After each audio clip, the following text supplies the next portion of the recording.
Okay, much like TNA, Vince decided to do a little bit of fall cleaning. Now, of course, there are two different lists of people. One also includes, I have to click on a screen real quick, Aaron Goose Mahoney, who was essentially Swagger's mascot. It's always sad, when your do nothing mascot gets canned. Well, let's go through this list fairly quick. Vance Archer, that was Lance Hoyt. Don't really call him doing anything.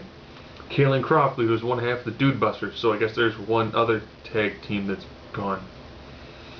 Tiffany, well, she hadn't been seen on TV since she had that domestic violence piece with Drew McIntyre.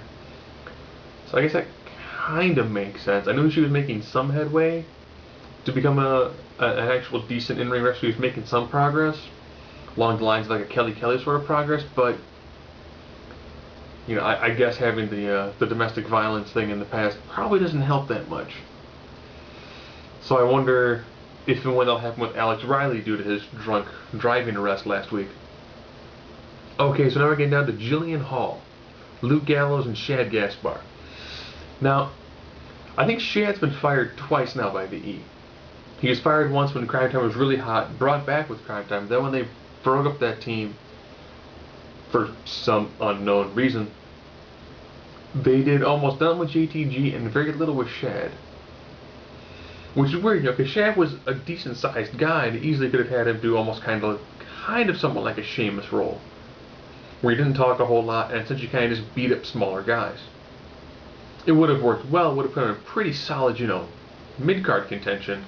Wouldn't have been one of those main event sort of things, but, they could have done some work with him. Luke Gallows, or Festus from Jesting Festus. This guy, to be honest, I probably would have had something happen to his face and then tossed that guy into a mask. He probably almost could have been like WWE's version of kind of like an Abyss sort of character. He did a great job as Festus, pretty good job with the Luke Gallows character. He was a solid in-ring worker.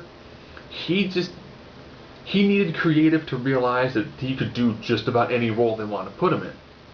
And if they would have put him in a role of kind of like, more of kind of like a silent stalker, sort of just, malicious beating sort of guy, would have worked out pretty well. He could have easily done a nice, good, stiff sort of brawler style. He could have been someone to maybe fill like Kane's shoes, just be a little bit smaller. So actually, Shad or Luke Gallows could have easily had done, the I pick on smaller guys, heel thing. And it worked out pretty well for either one of them. Think about it. You take somebody like Shad's size, have him pick on the smaller guys, toss him onto Raw, have him get into a feud with someone like, Daniels, and have Daniels beat him. He'd be a larger person. You could see him dominating Daniels, and at the same time you can see Daniels essentially beating him. Same thing with Gallows. You have Gallows do that over on SmackDown, which is what he was doing for a while until the Straight Edge Society kind of went nowhere, and it would have worked pretty well. Jillian Hall. If you see her stuff on YouTube and watch her at 450, she's actually a pretty decent wrestler. Then I got her 450, I think, once on a Raw, and she botched it. With most things, once you botch an off-stop rope move, you really don't get to use it. And then, of course, they brought in, Gabriel, so therefore you can't do the same move that a male competitor does. I don't know why it's a crazy rule that Vince has got. But once you kind of did the singing thing, it kind of really buried her. Which is sad, because she actually is a pretty decent wrestler. So, it is kind of weird that, if you don't have anything really going on, they do kind of get rid of you. So now I got to go try to figure out what the, what's that guy's name? The dude who always loses from New Jersey. That guy's finishing move is called like the Rough Rider, and it's just like a jumping leg lariat. Yeah, whatever. He's like their go-to jobber. And it's weird that he still has a job. Some people who actually they could do something with, nothing.